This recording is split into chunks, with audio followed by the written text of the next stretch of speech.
আসসালামু আলাইকুম। রাকিবস মম চ্যানেলে সবাইকে স্বাগত। নতুন দিনের নতুন আরও একটি ব্লগ ভিডিওতে আমি মুক্তামণি আছি আপনাদের সাথে। আশা করছি যে যেখান থেকে যে অবস্থায় আমার আজকের ভিডিওটি দেখছেন, আল্লাহ তাআলার অশেষ রহমতে সবাই ভালো আছেন, সুস্থ আছেন। আমিও আমার পরিবার পরিজন নিয়ে আলহামদুলিল্লাহ ভালো আছি। আজকে শুরু করে দিয়েছি একটি মেলা থেকে আমার ভিডিওটি। তো কিছুদিন আগেই এই মেলায় আমি গিয়েছিলাম। আমাদের বাড়ির পাশেই এই মেলাটি বসে। তো এখান থেকে আমি কিছু লেস কিনে নিয়ে গিয়েছিলাম। এর আগেও একটি ভিডিওতে শেয়ার করেছি। তো এই লেসগুলো দিয়েই আমি আজকে একটি ড্রেস ডিজাইন করেছি, সেটাই দেখাবো। তো কিভাবে কি ডিজাইন করলাম সেটা দেখাবো একটু পরে। তার আগে আমি আমার একটু কাজ করে নিচ্ছি।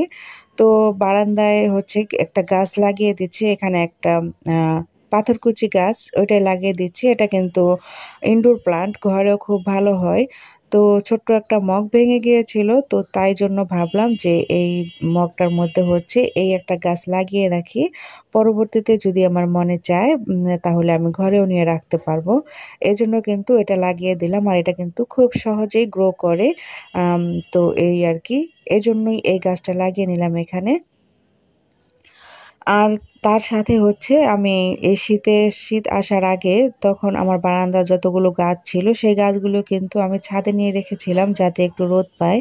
যেহেতু আমার বারান্দায় রোদ পায় না খুব বেশি, শীতের সময়তে আরও রোদ পায় না, সেজন্য আমি ছাদে নিয়ে রেখেছিলাম। তো ওই গাছগুলোই কিন্তু আমি এক এক করে বারান্দায় নিয়ে আসা শুরু করে দিয়েছি। তো আ আনা হয়েও গিয়েছে, আর এভাবে করেই আমি সবগুলো গাছ কিন্তু বারান্দায় রেখে দেব। এখন যেহেতু আস্তে, আস্তে করে গরমের সময় চলে আসতেছে, তো এখন রোদের পরিমাণটা একটু বেশি। আ এখন হচ্ছে এই বারান্দায় যতটুকু রোদ পাবে তাতেই হচ্ছে এই গাছগুলো ভালো থাকবে।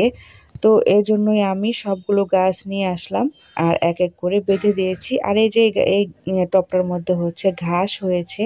আমার কাছে ঘাস হলে খুব ভালো লাগে দেখতে।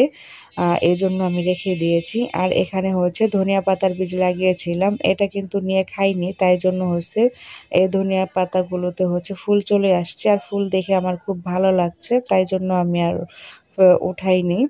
এখানে হচ্ছে কাজ করতে, করতে এই গাঁদা ফুলের ডালাটা জানি কিভাবে ভেঙে গিয়েছে। তো আসলে গাছ থেকে কোনো ডাল ভেঙে গেলে বা নষ্ট হয়ে গেলে খুব বেশি কষ্ট লাগে। তো আমি একটু চেষ্টা করছি যে এই ডালাটা যদি জোড়া লাগে সেইজন্য। তো তাই জন্য আমি এখানে একটা ভিজা কাপড় নিয়ে নিয়েছি। আর ওই ভিজা কাপড়টা একটু পেঁচিয়ে রাখলাম। দেখি যদি ভিজা থাকতে, থাকতে এখানে একটু করে জোড়া লাগে বা শিকড় গজায় তাহলে এই ডালাটা বেঁচে যাবে। এই ডালটা আবার নতুন করে প্রাণ ফিরে পাবে সেইজন্য।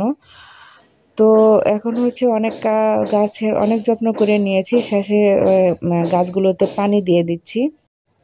পাশেই অনেক শব্দ হচ্ছে, তো শব্দের জন্য কিন্তু আমি ভয়েস দিতে এসেও বারবার আটকে যাচ্ছি। তো আপনারা এই শব্দগুলোকে একটু ক্ষমা সুন্দর দৃষ্টিতে দেখবেন। আর আমি যখনই ভয়েস দেই না কেন তখনই কিন্তু এরকম আম শব্দ হতেই থাকে। তো কিছুই করার নাই।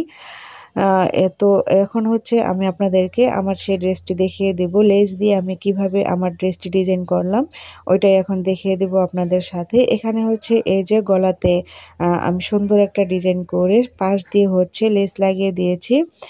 আর হচ্ছে আপনার মাঝখান দিয়ে আমি একটা ডুরি লাগিয়ে ওটাকে হচ্ছে ক্রস করে দিয়ে এই ডুরিটার মধ্যে হচ্ছে খুব সুন্দর একটা লটকন দিয়ে দিয়েছি। এতে করে এই জামাটার মধ্যে একটা নতুন লুক ক্রিয়েট হয়েছে। আর দেখতেও খুব ভালোই লাগছে। আর এখানে হাতাগুলো হচ্ছে আমি পাকিস্তানি হাতা দিয়ে তৈরি করেছি। আর এই হাতাগুলোর মধ্যেও আমি ৩ লেয়ারে লেস লাগিয়ে দিয়েছি। সাথে হচ্ছে কাপড় দিয়ে এক কালারের কাপড় দিয়ে এখানে ক্রোচের মতো করে এভাবে করে ডিজাইন করে দিয়েছি। আর সব মিলিয়ে দেখতে খুব সুন্দর লাগছে। সুতির ড্রেসগুলোতে যদি এভাবে করে ডিজাইন করে পরা যায় তাহলে বেশ ভালোই লাগে। তো আমি হাতাগুলো দেখিয়ে দিলাম। এখন হচ্ছে জামার নিচের প্যানেলটি দেখিয়ে দেব। নিচের প্যানেলটিতে আমি খুবই সিম্পল রাখার চেষ্টা করেছি। এখানে হচ্ছে আমি ২ লেয়ারে লেস লাগিয়ে দিয়েছি। নিচে যে জামার মধ্যে নিজস্ব একটা কাজ ছিল, তো সেই কাজের উপরে এবং নিচের দিক দিয়ে আমি ২ টা লেয়ারে লেস লাগিয়ে দিয়েছি। এখন হচ্ছে গলাটাকে একটু কাছ থেকে দেখিয়ে দিচ্ছি। এই যে এভাবে করে আমি ডুরিটি লাগিয়ে তারপর হচ্ছে ক্রস করে দিয়েছি। আর গোল গলার মধ্যে যে এত সুন্দর ডিজাইন করা যায়, তো আপনারা কেউ চাইলে এভাবে করে এটার স্ক্রিনশট নিয়ে কিন্তু যে কোনো খলিফাকে দিলে তারা করে দিবে।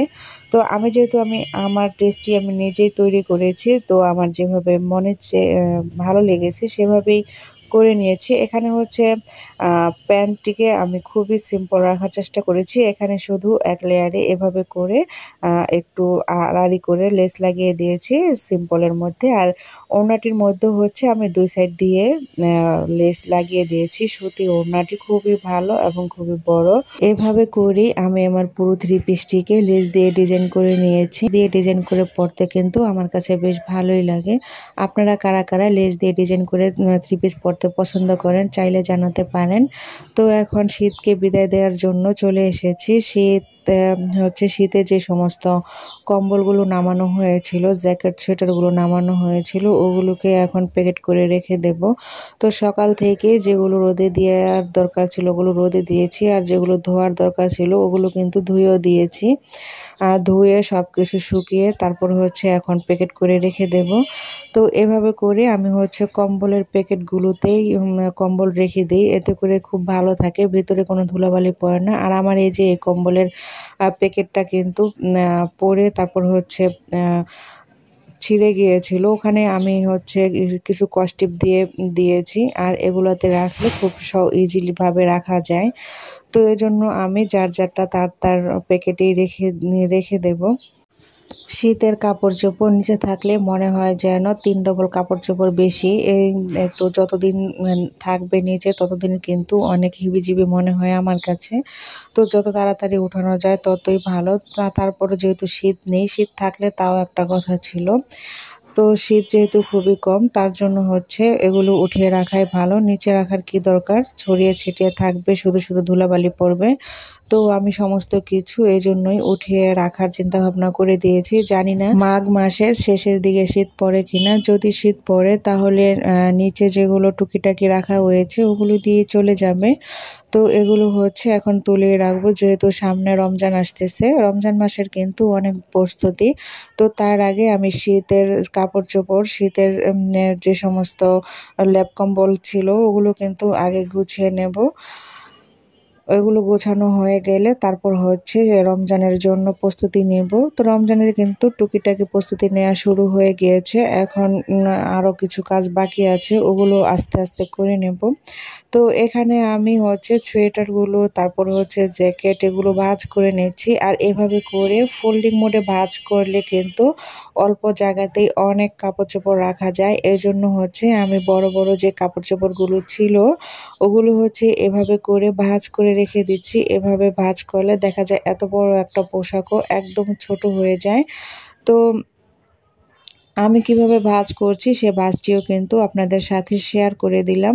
এভাবে করে যে সোয়েটারগুলোতে টুপি আছে ওই টুপির ভিতরে কিন্তু ভরে রাখলে খুব অল্পতে এত বড় একটা জিনিস আটকে যায়। আর এগুলা কিন্তু খুলে যাওয়ারও ভয় থাকে না, মানে খুলেও যায় না। যে খুলে গেলে কিন্তু অনেক জায়গা নষ্ট করে। তো এভাবে করে রেখে দিলে এইভাবে ফোল্ড করে কিন্তু অনেক কাপড়-চোপড়ই ভাঁজ করে রাখা যায়। তো আমি যে সমস্ত কাপড়গুলোতে হচ্ছে টুপি থাকে সেগুলোতে এভাবে ভাঁজ করে নেওয়া যায়, কিন্তু যেগুলোতে টুপি নেই সেগুলো আমি কিভাবে ভাঁজ করি এভাবে ফোল্ড করে সেটাও কিন্তু দেখিয়ে দেব। এই তো এই গেঞ্জিটাই কিন্তু টুপি নেই, তো এটাকে আমি হচ্ছে এভাবে করে ভাঁজ করে নিব। আসলে এটা বলে বোঝানো যাবে না, দেখেই বুঝতে হবে। তো আমি নিচের অংশটা একটু নিচের দিকে মুড়িয়ে নিয়েছি। এরপর হচ্ছে এভাবে করে হাতা দুটা দিয়ে তারপর হচ্ছে এভাবে করেই আমি এই গেঞ্জিটাকে ভাঁজ করে নেব। আর এটা কিন্তু মোটেও খুলে যাবে না। এভাবে করে যতদিন থাকবে এভাবেই থাকবে, একটু খুলে যাওয়ার কোনো ভয় নেই। আর এটা ছড়িয়েও থাকবে না। এই তো এভাবে উল্টিয়ে দিলেই কিন্তু এই গেঞ্জিটা পুরা ফোল্ড হয়ে গেল। এই তো খুব সুন্দরভাবে হয়ে গিয়েছে। তো এখন হচ্ছে আমি সমস্ত কাপড়-চোপড়গুলোকে একটি লাখিজে ভরে রেখে দেব। এভাবে করে রাখলে কোনো পোকামাকড়ও ঢুকতে পারে না ভিতরে। আর হচ্ছে কোনো ধুলাবালি তো পড়েই না। আর এগুলো আমি খুব ভালোভাবে রোদে শুকিয়ে তারপর হচ্ছে যে গরম ভাবটা ছিল ওইটা যাওয়ার পরে এখন হচ্ছে ভাঁজ করে তারপর রেখে দিচ্ছি।